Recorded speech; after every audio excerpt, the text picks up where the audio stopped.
Hi மக்களே! இன்னைக்கு வந்துட்டு நம்ம சொந்தக்காரங்கள பத்தி தான் பேச போறோம். யார வேணா நம்பிருங்க. தயவு செய்து சொந்தக்காரன மட்டும் நம்பிறவே நம்பிறாதீங்க.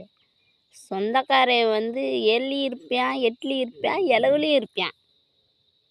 அப்படியே நல்லவன் போலயே நடிச்சுக்கிட்டே இருப்பாய்ங்க.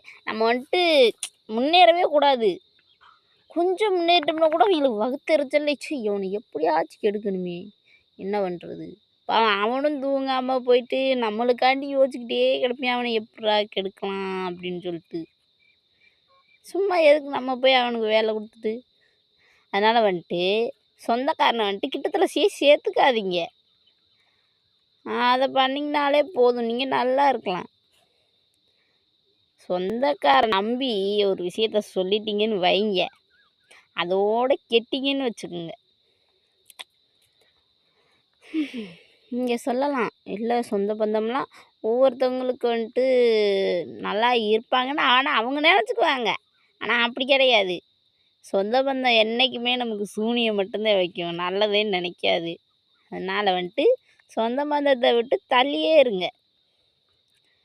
அவங்க வந்துட்டு நம்ம எப்படா நம்மளை சாய்க்கலான்னு தான் பார்ப்பாங்க, நம்ம வளர விட மாட்டாங்க. அதனால் வந்துட்டு சொந்த பந்தத்தெல்லாம் தூக்கி தூர போட்டு நமக்கு நம்மதே. அப்பா அம்மா கூட நம்ம கூட வரப்போகிறது கிடையாது. சொந்த பந்தத்தை வச்சு நம்ம என்ன பண்ண போகிறோம்?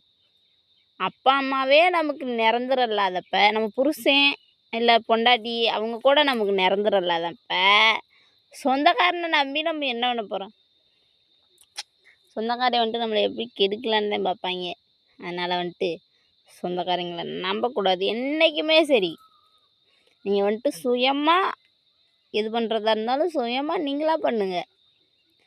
உங்களுக்கு ஒரு ஐடியா வரும், அதை போய் யார்ட்டையாச்சும் சொல்லணும்னு தோணும். உங்களுக்கு சொல்லணும்னு தோன்றப்போ சொந்தக்காரே ஒருத்தர் வருவேன், என்னம்மாம்மா இப்படி பண்ணலாமா, என்ன சித்தப்பா இதை இப்படி யோசிச்சு வச்சுருக்கேன், இதை பண்ணலாமா, டே மாப்பிள்ளை அது வேணாண்டா, நீ வந்துட்டு கரெக்டாக யோசிச்சிருப்பான்.